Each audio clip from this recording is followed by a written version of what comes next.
तो बच्चों आज हम समझते हैं एक्सियोमेटिक अप्रोच ऑफ प्रोबेबिलिटी। अभी तक आप उसकी क्लासिकल अप्रोच करते आए हैं, जो उसमें हमने फार्मूला करते हैं number of favourable outcome divided by number of total outcome. तो ये एक्सियोमेटिक अप्रोच क्या है? एक्सियम वर्ड अगर आपको याद आ रहा हो तो आपने 9th क्लास में एक्सियम्स करने स्टार्ट करी थी। एक्सियम्स एक ऐसे स्टेटमेंट्स होती हैं जिसको ऑलरेडी मानते हैं कि वो एक ट्रुथ स्टेटमेंट है, उसको आपको प्रूव करने की जरूरत नहीं पड़ती है। जैसे थ्योरम्स में क्या होता है, हम उसको प्रूव करते हैं। एक्सियम और पोस्टुलेट होते हैं कि वो स्टेटमेंट जो ऑलरेडी प्रूवन होती है, मतलब वो स्टेटमेंट ऐसी होती है कि उसको आपको प्रूव करने की जरूरत नहीं है, उसको माना जाता है कि वो ऑलरेडी प्रूव्ड है, यानी ऑलरेडी वो स्टेटमेंट सही है। तो उसको हम बोलते हैं एक्सियम्स। तो यहाँ पर जो प्रोबेबिलिटी है उससे अब क्या रिलेशन है, यहाँ पर कुछ एक्सियम्स यहाँ पर प्रोबेबिलिटी के अंदर हमें यूज करनी है। वो एक्सियम्स क्या क्या है, तो उसके लिए हम कहते हैं कि मान लो आपके पास कोई एक सैंपल स्पेस है जिसके अंदर कुछ एलिमेंट्री इवेंट्स हैं, उसको हमने यहाँ डिनोट करा ओमेगा 1। ये ओमेगा है, डब्ल्यू नहीं है, ठीक है। वैसे आप किसी भी इससे कर सकते हो, इसको स्पेसिफिक नहीं है कि ओमेगा से ही करना है। Omega 1, omega 2, omega 3 up to omega n। तो इस तरह से आपके पास यहाँ पर कुछ सैंपल पॉइंट्स हैं, ठीक है। सैंपल पॉइंट्स बोल लो, आउटकम बोल लो, इवेंट बोल लो, बात एक ही है सबकी। तो यहाँ पर ये 3 एक्सियम्स हैं।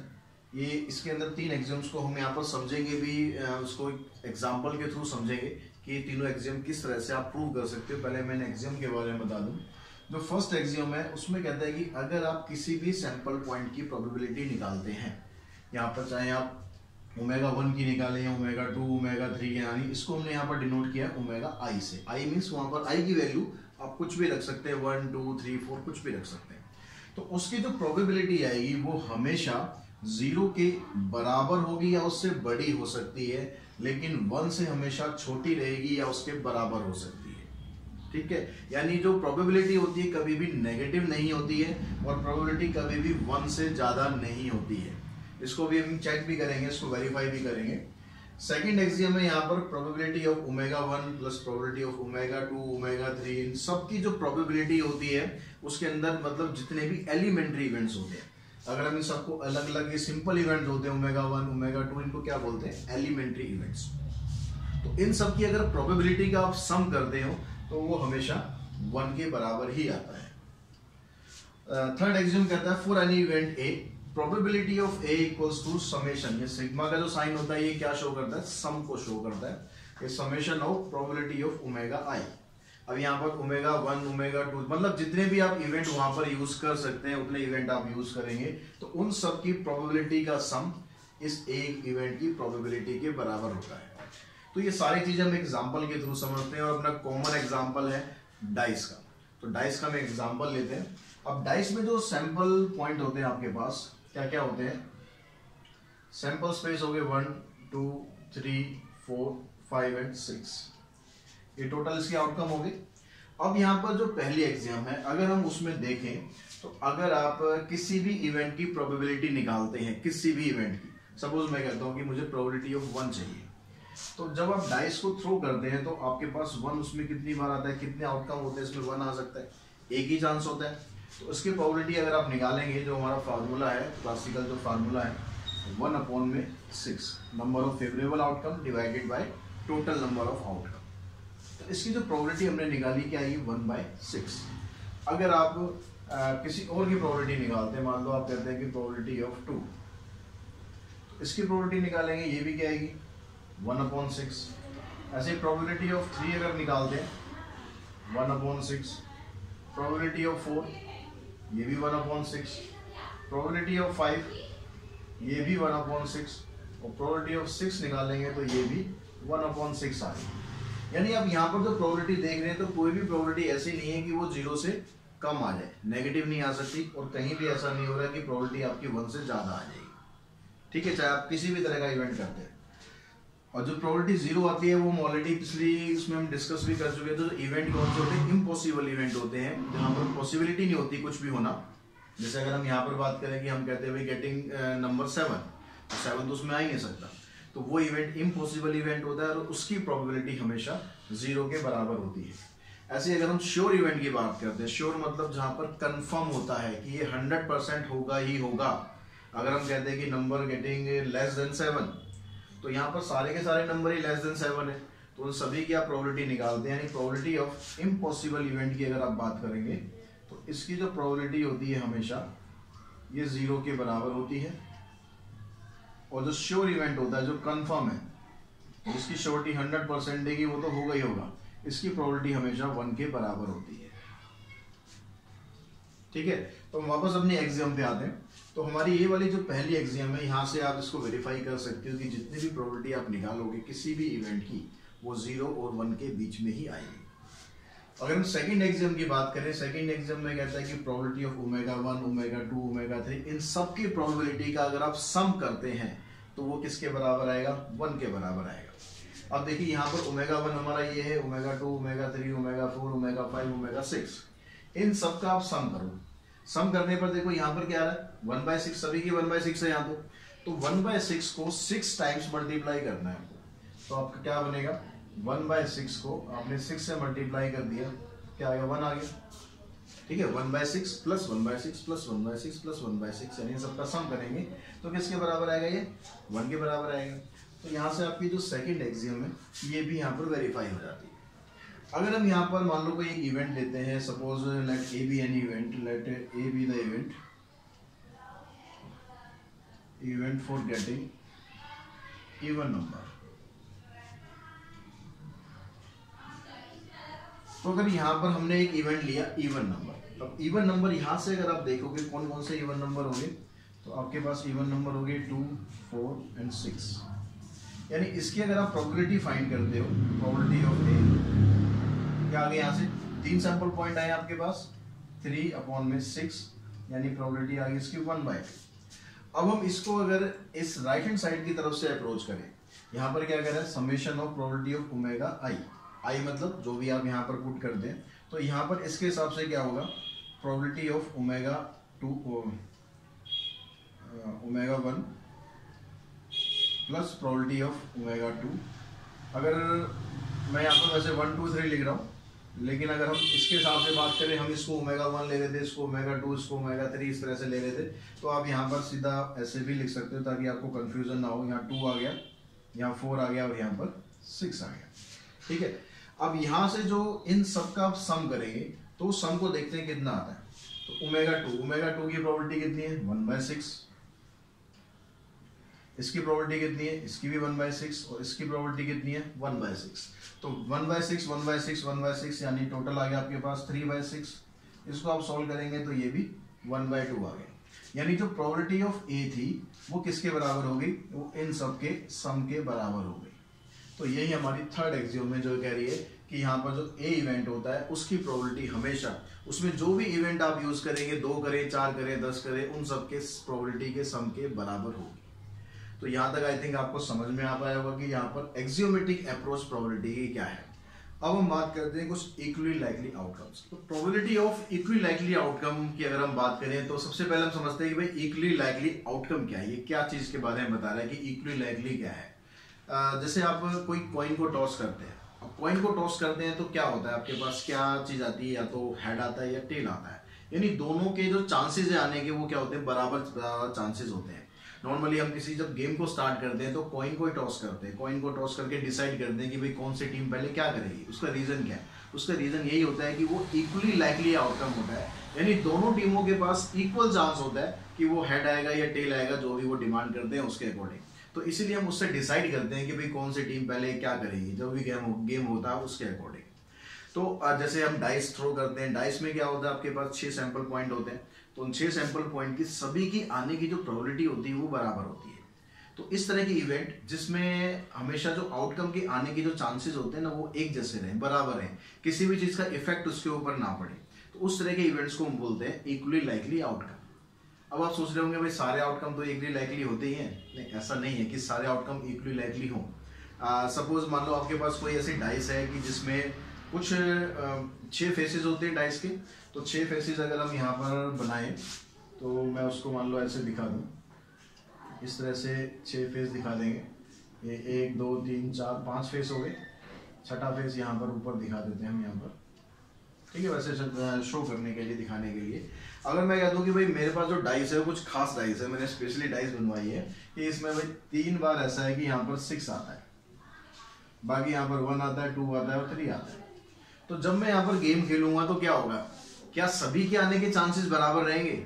नहीं रहेंगे। क्यों रहेंगे? क्योंकि जो 6 है वो सबसे ज्यादा इसमें दिया हुआ है, सबसे ज्यादा बार दिया हुआ है, तो 6 के जो आने के चांसेस है ना एज कम्पेयर टू अदर्स वो ज्यादा होंगे हमेशा। जब भी आप थ्रो करोगे यहाँ आपको उम्मीद रहेगी भाई 6 आएगा, उम्मीद तो वैसे भी रहती है, वो अलग बात है, लेकिन यहाँ पर आपकी उम्मीद जो है ज्यादा पूरी हो सकती है क्योंकि यहाँ पर ज्यादा बार जो है वो 6 आपको दिया हुआ है। ठीक है, तो ये जो डाइस होगी ये इक्वली लाइकली नहीं है। अगर हम कॉइन की बात करें तो कॉइन भी हमेशा क्या होता है, वो फेयर कॉइन नहीं होता, जो नॉर्मली यूज करते हैं वो फेयर कॉइन होता है, अनबायस्ड कॉइन होता है। कुछ कॉइन्स होते हैं जो बायस्ड होते हैं। वैसे बायस्ड कॉइन का मतलब है कि उसमें कोई एक चीज जो है वो ज्यादा आती है, कभी हेड ज्यादा आता है या फिर टेल ज्यादा आता है। अगर आपने जो एपिक मूवी एक शोले अगर वो देखी होगी तो उसमें जय के पास एक सिक्का होता है, तो जब भी उन दोनों में कोई डिस्प्यूट होता है तो वो सिक्का टॉस करते हैं और हमेशा हेड आता है, जय जीतता है। वो क्यों होता है? वो मूवी के एंड में पता चलता है कि उसके पास तो 2 हेडेड कॉइन है, उसमें दोनों ही तरफ हेड है, तो जब भी टॉस करेगा तो हेड आएगा ही आएगा। तो इस तरह के भी कुछ कॉइन्स हो सकते हैं, डाइस हो सकती है, कोई और इवेंट भी हो सकता है जो इक्वली लाइकली ना हो। लेकिन हम यहाँ पर अभी पर्टिकुलर सिर्फ बात करेंगे इक्वली लाइकली आउटकम। तो हम सबसे कॉमन एग्जांपल है डाइस का, वही ले लेते हैं 1 2 3 4 5। ठीक है, ये 6 सैंपल पॉइंट हो गए इसके, 1 2 3 4 5 6। तो अभी हमने पिछले क्वेश्चन में समझा था कि अगर आप इन सब की प्रोबेबिलिटी निकालते हैं तो वो इक्वल आती है। ठीक है, तो अब यहाँ पर जो probability of equally likely outcome है, यानी अगर मैं यहाँ से ये कहूँ कि इन सब का जो सम होगा, summation of probability of omega आई, ये किसके बराबर होगा? आई की वैल्यू डिपेंड करती है, आई की वैल्यू 1 से लेकर n तक कुछ भी हो सकती है। 6 आउटकम है तो 6 हो जाएगी, 7 है तो 7 हो जाएगी, 10 है तो 10 हो जाएगी। तो यहाँ पर ये जो साइन होता है सिग्मा का, इसका मतलब होता है सम, समेशन। तो अगर मैं पहले वाले की प्रोबेबिलिटी का सम करूँ, अब पहले वाली प्रोबेबिलिटी क्या थी? 1/6। मैं अगर आउटकम वैसे लेके चलता हूँ कि मैं p की टर्म्स में लेके चलता हूँ, इसकी प्रोबेबिलिटी क्या आ गई? p आ गई। यहाँ पर देखेंगे हम तो इसकी प्रोबेबिलिटी भी p आ गई, इसकी प्रोबेबिलिटी भी p आ गई, ये भी p, ये भी p और ये भी p। सारे आउटकम क्या हो गए? p हो गए। तो यहाँ पर अब इसको p को समझने के लिए यहाँ से एक फार्मूला हम बनाएंगे। उसको समझने के लिए हम पहले क्या करते हैं, इसकी जो नॉर्मल हम प्रोबेबिलिटी निकाल रहे थे 1/6 वो समझते हैं। ठीक है, उसको हम यहाँ पर समझते हैं कि भाई इसकी प्रोबेबिलिटी क्या आ गई? 1/6, दूसरा इवेंट है 1/6, फिर 1/6, फिर 1/6, फिर 1/6 एंड फिर 1/6। ये क्या हो गया? इन सब की प्रोबेबिलिटी का सम आ गया, समेशन ऑफ प्रोबेबिलिटी ऑफ कितना आ गया यहाँ पर? आई। और आई की वैल्यू यहाँ पर क्या होगी? 1 से लेकर 6 तक आ गई। ठीक है, अब इन सब का आप सम करेंगे तो सम कितना आ गया इसका? 1/6 इंटू में 6, इससे आपने कैंसिल किया तो आ गया यहाँ पर सम 1 के बराबर। तो यहाँ पर देखो, यहाँ पर आपके पास टोटल मिलाकर कितने इवेंट है? यहाँ पर 6 इवेंट है। तो उन 6 इवेंट की अगर प्रोबेबिलिटी का आप सम करते हैं तो ये हो जाएगा 6 इंटू में p। अब 6 इंटू में p किसके बराबर आपके पास? 6 इंटू में p बराबर आ रहा है आपके पास 1 के। तो p की वैल्यू क्या होगी यहाँ से? 1/6। तो यहाँ से आपको ये चीज समझ में आ रही होगी कि यहाँ जो फार्मूला हम ड्राइव करेंगे यहाँ पर, अब यहाँ पर कितनी टर्म्स हैं? यहाँ पर n टर्म्स हैं। n टर्म्स को अगर हम p से मल्टीप्लाई करते हैं तो यहाँ पर किसके बराबर आ रहा है वो? अगर हम इस पर्टिकुलर इवेंट की बात करेंगे तो 6 के बराबर आ रहा है। लेकिन हम इन सब का जो सम आएगा, जितने भी एलिमेंट्री इवेंट होते हैं उसका सम किसके बराबर आता है? 1 के बराबर आता है। तो इन सब का सम किसके बराबर होगा? 1 के बराबर हो गया। तो यहाँ से प्रोबेबिलिटी अगर आप निकालोगे तो ये आ जाएगी 1/n। यानी आप यहाँ से डायरेक्टली भी प्रोबेबिलिटी निकालते हो। अगर इक्वली लाइकली आउटकम आपको सारे दिए हुए हैं, आपसे सीधा पूछा जाता है कि भाई यहाँ पर इसकी 5 की प्रोबेबिलिटी क्या है, तो 5 की प्रोबेबिलिटी आप क्या करेंगे? 1/n। n मतलब वहां पर टोटल नंबर ऑफ टर्म्स जितनी दी हुई हैं वो यहाँ पर आ जाएगी। तो प्रोबेबिलिटी अब अगर आप 5 करेंगे तो आ जाएगा 1/6। ठीक है, n की जगह। तो अब प्रोबेबिलिटी ऑफ अगर आप 4 निकालते हैं तो वो भी क्या आ जाएगा? 1/6। यानी यहाँ से इस फार्मूले के थ्रू भी अगर आपके पास इक्वली लाइकली आउटकम है तो आप प्रोबेबिलिटी उनकी सीधी डायरेक्टली निकाल सकते हो। तो नेक्स्ट जो टर्म है उसके बारे में बात करते हैं, odds in favour of and odd against an event. कोई इवेंट अगर आपको दिया हुआ है इन फेवर ऑफ और इन अगेंस्ट, तो वहां पर आप इसको किस तरीके से निकाल सकते हो और क्या है इसका मतलब क्या है? इसका मतलब समझने के लिए हम एक एग्जांपल समझते हैं। मान लो आपके पास, मान लो सपोज आपके पास एक गन है। ठीक है, गन ले लेते हैं। अगर और आपके पास गन है तो उसमें कुछ बुलेट्स भी होंगी। आपको मन करता है कि भाई चलो आज प्रैक्टिस की जाए, तो आप कुछ बुलेट्स जो है ना फायर करते हैं। मान लो आपके पास 7 बुलेट्स। ठीक है, आपके पास 7 बुलेट्स हैं। आप एक टारगेट सेट करते हो, टारगेट सेट करके आप उसको फायर करते हो। जब आप फायर करते हो तो आपके जो 7 में से ऐसा होता है कि आप 5 बार आपको सक्सेस मिलती है, यानी 5 बार आप बिल्कुल सही जो निशाना है वहां पर लगा देते हो, लेकिन 2 बार ऐसा भी होता है कि आप निशाना लगा नहीं पाते, आप फेल हो जाते हो। अब फेल होना पसंद नहीं है वैसे किसी को, लेकिन फेलियर से सक्सेस भी मिलती है। तो अब 5 बार ऐसा है कि आपने निशाना लगा दिया और 2 बार ऐसा है कि आपने निशाना नहीं लगा पाए। तो अगर जब हम यहाँ पर बात करेंगे ऑड्स इन फेवर, तो ऑड्स इन फेवर की जब बात की जाएगी तो उसमें क्या हो जाएगा, आपके पास जो फेवरेबल है, मतलब जो आपको सक्सेस मिली है, जो आप इवेंट की बात कर रहे हो, यहाँ हम क्या बात कर रहे हैं, हम टारगेट लगाने की बात कर रहे हैं, निशाना लगाने की बात कर रहे हैं। तो वो कितनी बार आपने निशाना लगाया, 5 टाइम निशाना लगाया। तो आपका जो ऑड्स इन फेवर है तो उसमें क्या आएगा, उसमें क्या रेशो आएगी आपकी, आएगी 5:2। यानी आपने 5 बार निशाना लगा दिया है, 2 बार आप फेल हो गए। तो जब हम यहां पर बात करेंगे odds in against, odds in against की जब बात की जाएगी, ऑड्स इन अगेंस्ट, तो इसमें क्या होगा, इसमें उल्टा हो जाएगा।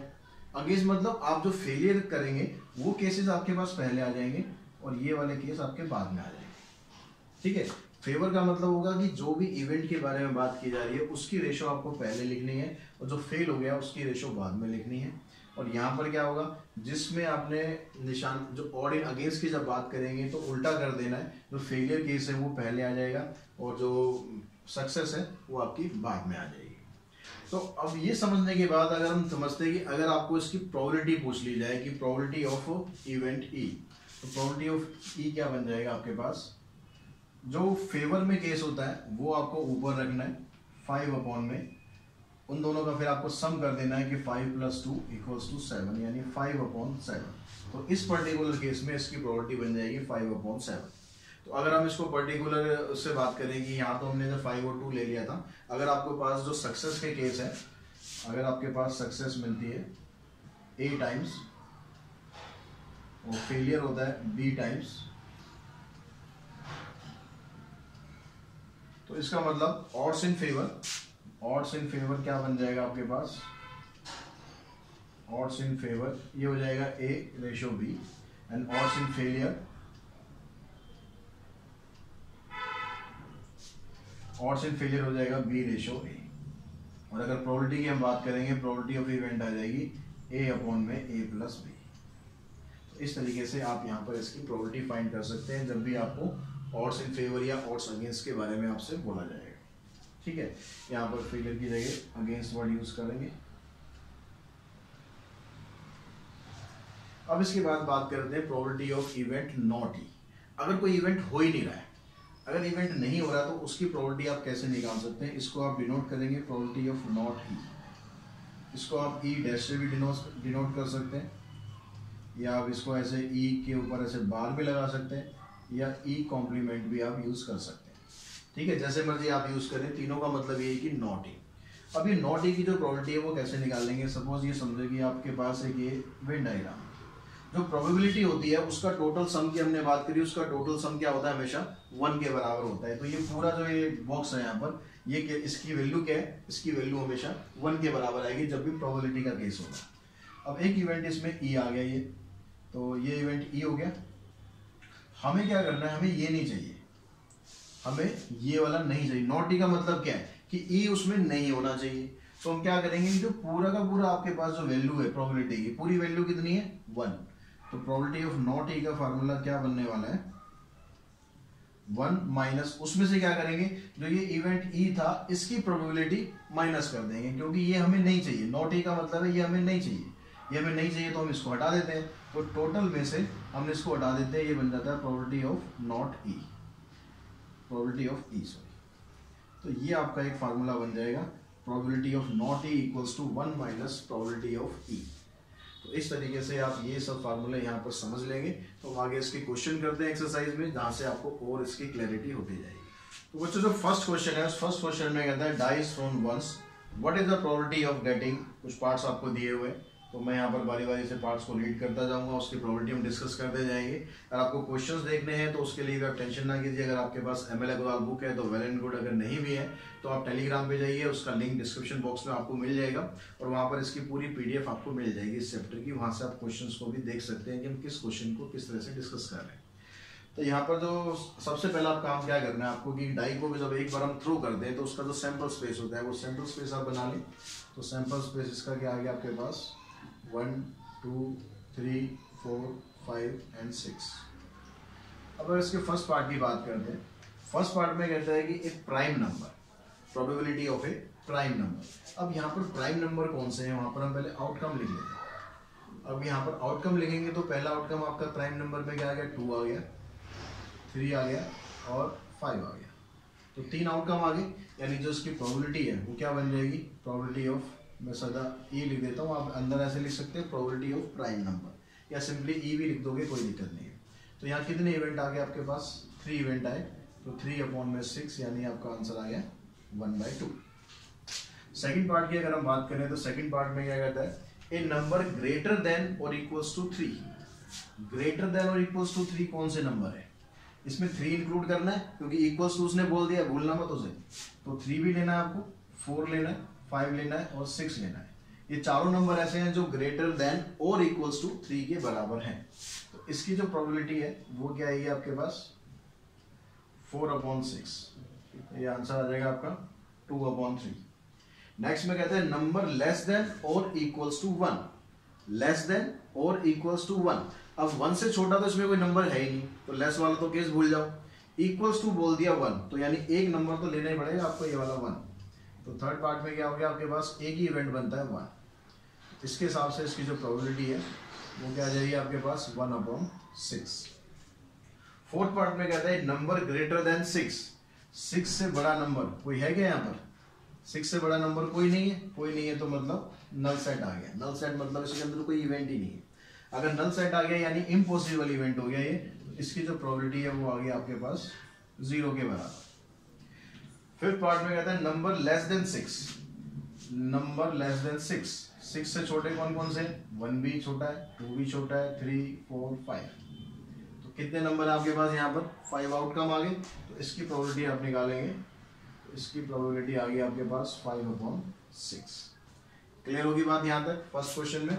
सेकंड क्वेश्चन में क्या कहता है, सेकंड क्वेश्चन में बोलता है card is drawn randomly from A well shuffled deck of 52 playing cards. Cards खेलने आते हैं नहीं आते हैं, कार्ड्स खेलने आते हैं तो क्वेश्चन बड़े प्यार से आपको समझ में आ जाएगा, नहीं आते हैं तो भी कोई बात नहीं, मैं समझा दूंगा, चिंता मत करो।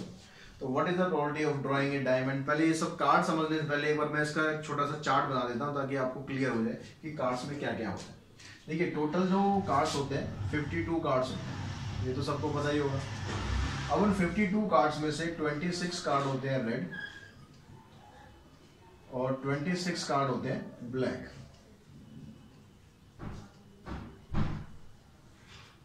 अब ये जो 26 रेड और 26 ब्लैक होते हैं इसमें भी 2 कैटेगरी होती है।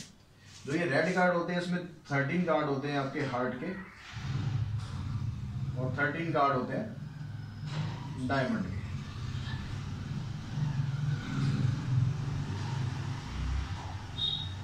ऐसे जो ब्लैक कार्ड होते हैं, ब्लैक कार्ड में से भी 13 कार्ड किसके होते हैं 13 कार्ड हो गए स्पेड के और 13 कार्ड होते हैं क्लब के। तो एक तरह से अब आपके पास को समझने के लिए क्या है कि आपके पास 4 अलग अलग कंट्रीज हैं, 2 रेड कलर की कंट्रीज हैं, 2 ब्लैक कलर की कंट्रीज हैं। आपको बस याद रखना है, कैसे भी याद रखो। और हर एक कंट्री के पास 13 सोल्जर्स हैं, 13 लोग हैं जो उसके देश में रहते हैं, ज्यादा पॉपुलेशन नहीं है। अब वो 13 लोग कौन कौन से हैं, सबसे पहले अगर हम बात करें तो सबसे पहले बारी आती है एस की, जिसको हम ए से रिप्रेजेंट करते हैं। ठीक है, ए से इसको रिप्रेजेंट करते हैं, एस हो गया। उसके बाद फिर कार्ड्स में आप देखोगे तो कुछ नंबर्स होते हैं। जो एस कार्ड होता है उसको हम 1 नंबर मानते हैं। उसके बाद 2 से लेकर 10 तक नंबर होते हैं, ऐसे 2 से लेकर 10 तक सभी में नंबर होते हैं। फिर उसके बाद जो 11वें नंबर का कार्ड होता है उसको बोलते हैं जैक। और उसके बाद क्यू होता है, इसको बोलते हैं क्वीन। और फिर लास्ट में होता है के यानी किंग। ये आपके कार्ड्स होते हैं। अब ये 13 के 13 मेंबर्स होते हैं ना, वो यहाँ भी हैं, ये यहाँ भी हैं और ये यहाँ भी हैं। 13 मेंबर इधर, 13 इधर, 13 इधर, 13 इधर, टोटल मिलाकर 52 मेंबर हो गए। समझ में आ गई बात? ठीक है, राजा है, रानी है, गुलाम है और ये सारे इनके सैनिक हैं। अब यहाँ पर ये जो कार्ड होते हैं आपके जैक, क्वीन और किंग, तो जिसने कार्ड देखे होंगे उसको पता होगा कि इनमें फेस बना हुआ होता है, बाकियों में नंबर्स लिखे होते हैं और एस में सिर्फ ए लिखा होता है बड़ा बड़ा। ठीक है, इसमें क्या होता है, फेस बने हुए होते हैं। तो इनको आप क्या बोलते हैं, इनको फेस कार्ड भी बोलते हैं या फिर पिक्चर कार्ड भी बोल सकते हैं। तो फेस कार्ड कितने हो जाते हैं, 3 फेस कार्ड इसमें होंगे, 3 इसमें होंगे, 3 इसमें होंगे, 3 इसमें होंगे, टोटल मिलाकर 12 फेस कार्ड होते हैं। इन 12 फेस कार्ड में से 6 आपके ब्लैक हो गए और 6 आपके रेड हो गए। तो कुल मिला के बस ये चार्ट आपको कार्ड्स के क्वेश्चन के लिए ध्यान रखना और कुछ नहीं है। ये चार्ट आप याद रख लो, बना लो पेपर में, जैसे दिखा कार्ड के क्वेश्चन है तो बना लो। उसके बाद इन क्वेश्चन इनको देखते हुए, कार्ड को देखते हैं, क्वेश्चन देखे कितने आराम से सॉल्व करते हैं। अब पहले वाले क्वेश्चन में आपसे बोला डायमंड, प्रोबेबिलिटी ऑफ डायमंड। तो डायमंड की जो प्रोबेबिलिटी है वो क्या आएगी, डायमंड कार्ड देखो कितने हैं, डायमंड कार्ड 13 कार्ड है डायमंड के। तो 13 अपॉन में टोटल 52 हो गया, इसको कैंसिल कर देंगे 1/4। सेकंड में क्या कहते हैं, नॉट ए डायमंड, कि डायमंड नहीं है। अब डायमंड नहीं है तो क्या हो जाएगा, डायमंड को छोड़ दो, बाकी कितने कार्ड रह गए 39 अपॉन में 52, यानी इसकी प्रोबेबिलिटी आ गई 3/4। फिर आगे कहता है एस, एस की प्रोबेबिलिटी कितनी होगी, एस कार्ड कितने, प्रोबेबिलिटी ऑफ एस, एस के कार्ड देखो, एक एस इसके अंदर है, एक इसके में भी होगा, एक इसमें भी होगा, इसमें भी होगा, 4 एस हो गए टोटल मिलाकर। तो 4/52, 1/30। फिर आगे कहता है नॉट एन एस, तो नॉट एन एस मतलब एस को छोड़ दो, एस कितने थे 4, उसको हम छोड़ देते हैं तो कितने बच गए 48। तो 48 अपॉन में 52, इसको आप सिंप्लीफाई करोगे ये आ जाएगा 12/13। एन एस ऑफ स्पेड, अब क्या बोल रहा है, एस ऑफ स्पेड यानी स्पेड का एस। स्पेड के एस कितने, स्पेड में तो एक ही एस होगा क्योंकि हर एक के पास क्या है, एक एक ही एस होता है। तो स्पेड के एस हो गए 1, टोटल मिल अपॉन हो गया 52। ब्लैक कार्ड, ब्लैक कार्ड कितने हो गए भाई, ब्लैक कार्ड हमने स्टार्टिंग में समझा था, ब्लैक कार्ड थे 26, तो 26 अपॉन में 52 यानी आ गया 1/2। Not a black card, black card को छोड़ दो, बाकी हो गए कार्ड। ठीक है, A10 और ए स्पेड, इसमें A10 और ए स्पेड, इसका मतलब क्या है, ये और एंड वाले जो आते हैं इसमें कंफ्यूज हो सकते हो आप। ये कह रहे हैं कि या तो एक 10 हो, 10 कितने होते हैं आपके पास, 10 सभी के अंदर होते हैं, 4 10 हो गए, या फिर कहते हैं स्पेड का कार्ड हो, तो स्पेड के कार्ड कितने होते हैं 13 होते हैं। तो 13 ये और 4 ये 17, लेकिन गलत हो जाएगा आंसर। क्यों गलत हो रहा है, क्योंकि जो 10 होता है 10 इसमें भी है, 10 इसमें भी है, 10 इसमें भी है और 10 इसमें भी है। तो ये 4 आपने 10 ले लिए। फिर हम क्या कर रहे हैं, स्पेड के कार्ड ले रहे हैं 13, जो स्पेड के 13 कार्ड हो उसमें 10 दोबारा ले लिया ना हमने, तो इस 10 को छोड़ दो, इस 10 क्योंकि ये 10 तो ऑलरेडी हम ले चुके हैं, दोबारा तो ले नहीं सकते। तो इस 10 को अगर छोड़ेंगे तो स्पेड के 12 कार्ड हुए और 4 कार्ड ये हैं, टोटल मिलाकर 16 कार्ड हो गए। तो मैं इसको ऐसे लेता हूँ 12 + 4, ताकि आपको याद रहे 16/52, 4 से काट देंगे इसे, 4/13 आंसर आ जाएगा। ठीक है, उसके बाद फिर कौन सा कहता है, ए पिक्चर कार्ड और a spade, a picture card और a spade, a picture card और ए स्पेड। तो इसमें भी क्या करना है आपको, पिक्चर कार्ड कितने हो गए, पिक्चर कार्ड आपके पास है 12, उन 12 में से 3 पिक्चर कार्ड किसके हैं, ये वाले 3 पिक्चर कार्ड स्पेड में भी होंगे ना। तो स्पेड की जो 13 कार्ड थे वो 13 नहीं लेना, 13 में से ये 3 तो ऑलरेडी हम ले चुके हैं, 10 कार्ड वो ले लेंगे, 10 वो हो गए और 12 ये हो गए, टोटल मिलाकर आपके पास कितने हो गए 22 कार्ड हो गए। तो 22/52 को आप काटोगे 2 से, ये आंसर आ जाएगा। उसके बाद देखते हैं फिर क्या कहता है, एक किंग और 9 ऑफ हार्ट और 3 ऑफ स्पेड, एक किंग और 9 ऑफ हार्ट 9 ऑफ हार्ट और 3 ऑफ स्पेड। और का मतलब होगा प्लस, ठीक है, ये आप सब ले सकते हैं। और का मतलब जहां जाए, ये कार्ड भी ले सकते हो, आप ये भी ले सकते हो, प्लस करना। एक किंग, किंग कितने होते हैं, 4 किंग हो गए आपके पास, प्लस 9 ऑफ हार्ट, हार्ट में 9 कितना होगा, एक ही बार आएगा, प्लस 3 ऑफ स्पेड, स्पेड के अंदर 3 कितनी बार आएगा, एक ही बार आएगा। तो टोटल ये 6 कार्ड होंगे, अपॉन में 52, तो उसे इसको भी कैंसिल कर देते हैं, तो 3/26 इसका आंसर आ जाएगा। क्वेश्चन नंबर 3 में आपको क्या कहता है, bag contain 9 disc of which 4 are red. तो क्वेश्चन नंबर 3 में क्या कह रहा है, जो रेड कलर की डिस्क है आपके पास, ये डिस्क है 4, उसके बाद फिर 3 are blue and 2 are yellow, blue disc है आपके पास 3 और 2 येलो डिस्क हो गई, तो टोटल मिलाकर ये आपके पास 9 डिस्क है।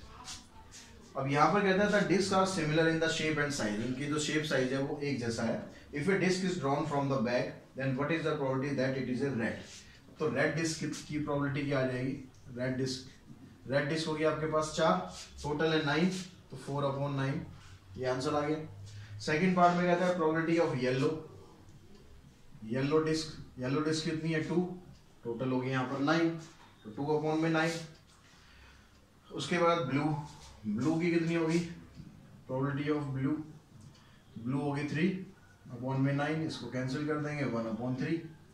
उसके बाद क्या था प्रोबेबिलिटी ऑफ नॉट ब्लू, और प्रोबेबिलिटी ऑफ नॉट ब्लू आप वैसे भी निकाल सकते हैं, जैसे हमने पिछले क्वेश्चन में किया था कि भाई ब्लू को छोड़ दो क्या पता 4 और 2 6, 6/9 ऐसे निकाल दो। या हमने जो फार्मूला पढ़ा था नॉट वाला, उसमें क्या था probability of not E, formula ध्यान है, फार्मूला भी आपको पता होना चाहिए, नॉट ई क्या था 1 माइनस प्रोबेबिलिटी ऑफ ई।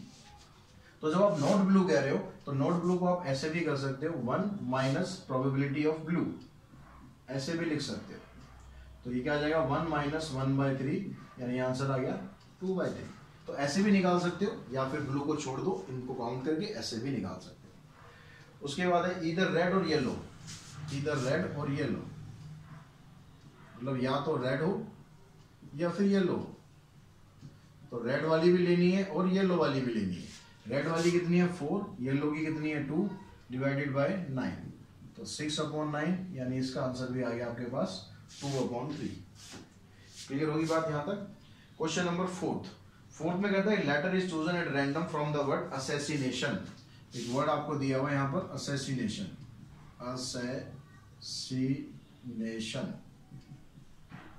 ठीक है, ये वर्ड आपको दिया हुआ है। अब यहाँ पर कहता है what is the probability that it is A vowel. अगर आप यहाँ से कोई वोवल चूज करते हो तो उसकी प्रोबेबिलिटी क्या है। अब यहाँ पर रिपीटेशन है या नहीं है, उस सब चीजों से कोई मतलब नहीं है हमें, वो क्वेश्चन आगे जाके आएंगे। तो प्रोबेबिलिटी ऑफ वोवल, तो वोवल यहाँ पर देख लो कौन कौन से हैं, वोवल कौन कौन से हैं और कॉन्सोनेंट कौन कौन से हैं। वोवल काउंट करो कितने वोवल हैं, एक वोवल ये हो गया, 2 3 4 5 6 तो हो गए वोवल, और कॉन्सोनेंट हो गए 7। तो जो प्रोबेबिलिटी ऑफ वोवल आप निकालेंगे तो 6/13 ही है ना, 1 2 3 4 5 6 7 8 9 10 11 12 13 है। अब प्रोबेबिलिटी ऑफ कॉन्सोनेंट आप निकालेंगे, प्रोबेबिलिटी ऑफ कॉन्सोनेंट क्या आ जाएगी 7/13। ठीक है, बिल्कुल सिंपल तरीके से रखना है, ज्यादा कोई उसमें वो नहीं करना आपको। क्वेश्चन नंबर 5, इसमें कहता है bag contain 20 disc number 1 to 20। एक बैग है जिसके अंदर 1 से लेकर 20 तक की डिस्क है, 1 से लेकर 20 तक। अब इसमें से कहता है कि यहाँ पर what is the probability that the number on it is A multiple of 3। First part में क्या कह रहा है आपसे, मल्टीपल ऑफ 3। तो मल्टीपल ऑफ 3 कौन से हो गए इसमें, जो 3 की टेबल में आते हैं। मल्टीपल ऑफ 3 मतलब 3 से जो डिवाइड हो जाए। तो एक तो 3 हो गया, 6 9 फिर 12 15 18, ये हो गए। कितने हो गए 3 और 3 6 हो गए। तो इसकी जो प्रोबेबिलिटी होगी वो कितनी आ गई आपके पास 6/20। इसको कैंसिल कर दो, जितना कैंसिल हो जाए वो आपका आंसर आ जाएगा। सेकंड पार्ट में कहता है यहाँ पर इज ए प्राइम नंबर। तो प्राइम नंबर कौन कौन से हो गए जी, प्राइम नंबर 2 से स्टार्ट करते हैं, 2 3 5 7 11 13 17 और 19। कितने प्राइम नंबर हुए 1 2 3 4 5 6 7 8। इसकी जो प्रोबेबिलिटी है वो आ गई आपके पास 8/20, 4 से कैंसिल हो जाएगा, 2/5। उसके बाद नेक्स्ट थर्ड पार्ट में क्या कहता है, probability of A probability contain से 5 यानी जिसके अंदर 5 आ रहा हो। तो जिसके अंदर 5 आ रहा है तो 5 खुद हो गया और एक 15 हो गया, दो ही नंबर होंगे जिसके अंदर 5 आ रहा है। तो यहाँ पर इसकी प्रोबेबिलिटी होगी आपके पास 2/20 यानी 1/10। तो बच्चों क्वेश्चन नंबर 6 में कहता है fair coin with 1 mark on one face and 6 on the other. यानी कॉइन तो है लेकिन कॉइन पर हेड या टेल नहीं है, एक फेस पर तो 1 लिखा हुआ है और एक फेस पर 6 लिखा हुआ है। ठीक है, हेड टेल की जगह क्या है कॉइन पे, आपको यहाँ पर क्वेश्चन नंबर 6 है, कॉइन में हेड टेल नहीं लिखा हुआ, एक में 1 लिखा हुआ है एक तरफ 6 लिखा हुआ है। और कहता है कि on the other end a fair die are both tossed. एक फेयर डाई है और फेयर डाई में क्या होते हैं आपके पास 1 2 3 4 5 6। फेयर का मतलब साफ डाई नहीं, फेयर का मतलब है जिसके अंदर इक्वली लाइकली आउटकम होते हैं, उसको बोलते हैं फेयर डाई। ये कहता है कि दोनों को हमने टॉस किया, तो टॉस करने पर पहले तो हम क्या करते हैं सैंपल स्पेस बना लेते हैं। तो सैंपल स्पेस इसका जब बनेगा, अगर हमने कॉइन को टॉस किया, कॉइन पे आ गया 1। ठीक है, ये अपने जो स्टार्टिंग वाली जो सबसे पहली जो वीडियो थी उसमें आपको डिटेल में समझाया था कैसे आपको ये बनाने होते हैं आउटकम। तो कॉइन में पहले 1 आ गया, फिर उसके बाद डाइस को लेना है, डाइस पर 1 भी आ सकता है, डाइस पर 2 भी आ सकता है, 3 4 5 6। अगर हम कॉइन पर टॉस करते हैं, कॉइन पर 6 आ गया मान लो, फिर डाइस के नंबर लेते हैं बारी बारी से, ऐसे 6 1 6 2 6 3 6 4 6 5 एंड 6 6। तो ये आपके टोटल सैंपल स्पेस आ गए। अब यहाँ से पूछता है what is the probability that the sum of the number that turn up is 3। Sum जो है उसका 3 आता हो, प्रोबेबिलिटी ऑफ सम इज 3। तो यहाँ पर देखो सम 3 किस किस में आ रहा है, कितने सैंपल इवेंट है आपके पास, कितने सैंपल पॉइंट है। यहाँ पर सम करेंगे तो 2 आ रहा है, यहाँ पर सम करेंगे 3 आ रहा है। तो एक तो ये केस हो गया, और कहीं सम 3 आ रहा है और कहीं नहीं आ रहा। तो ये आ गया आपके पास सॉरी सम 3 नहीं आ रहा। इवेंट कितनी बार आ रहा है, एक बार आ रहा है, और टोटल इवेंट कितने बन रहे हैं आपके पास 12। तो प्रोबेबिलिटी आ गई इसकी 1/12। फिर सेकंड पार्ट में कहता है यहाँ पर सम चाहिए इसको 12, सम इज 12। तो सम 12 कितनी जगह आ रहा है उसको देखो, यहाँ पर कहीं 12 नहीं आ रहा, यहाँ पर देखेंगे तो ये लास्ट में 6 + 6 12 आ रहा है। तो ये कितनी बार आ रहा है, ये भी एक ही बार आ रहा है, तो इसकी प्रोबेबिलिटी भी क्या आ गई 1/12। क्वेश्चन नंबर 7 में कहता है if the odds in favour of an event are 2:1। 7th में क्या कह रहा है, if odds in favour of event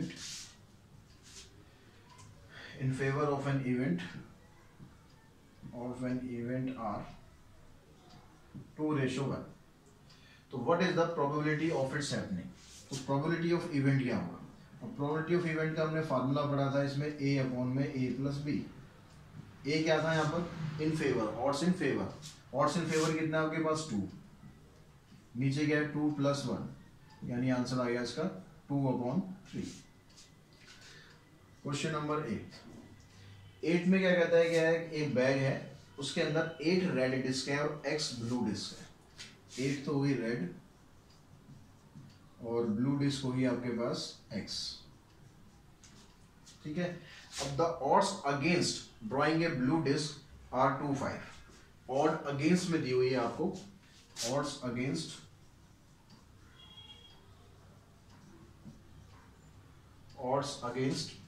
drawing a blue disc,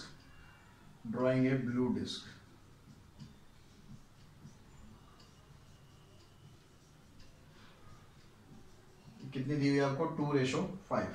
तो x की वैल्यू आपको बतानी है। तो यहां तो इसने आपको ऑड्स की तो वैल्यू दे दी है, ठीक है, ऑड्स अगेंस्ट क्या है 2:5। अगर ऑड्स अगेंस्ट हम यहां से निकालें, और अगेंस्ट में क्या होता है, अगेंस्ट में जो रेशो हम निकालते हैं जैसे 2:1 है तो वो उल्टा हो जाता है। अगेंस्ट में जो फेलियर वाला केस है वो पहले आ जाएगा, यानी यहाँ पर क्या है किसका आपको दिया हुआ है, ब्लू डिस्क के हिसाब से दिया हुआ है।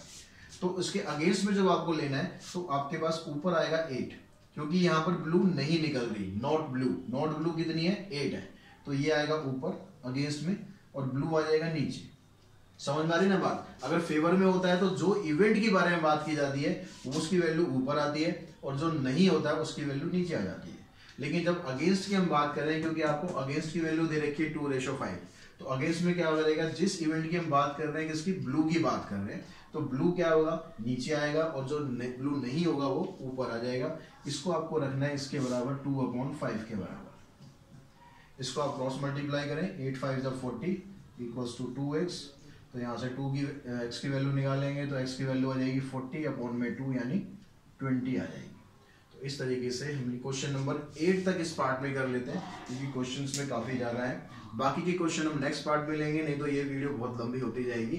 तो आज के वीडियो में इतना ही, और ये वीडियो अगर आपको समझ में आ रही है, मेरी जो कोशिश है वो आप तक पहुंच पा रही है सही तरीके से, आपको चैनल के जो वीडियोस है पसंद आ रहे हैं, तो अपने दोस्तों के साथ ज़रूर शेयर करें, उन्हें भी बताएं कि अप्लाइड मैथमेटिक्स का कंटेंट, उसके लिए बिल्कुल चिंता न करें, सारा का सारा कंटेंट यूट्यूब पे अवेलेबल है मेरे इस चैनल पर। तो आज के इस वीडियो में इतना ही। Thanks to all of you.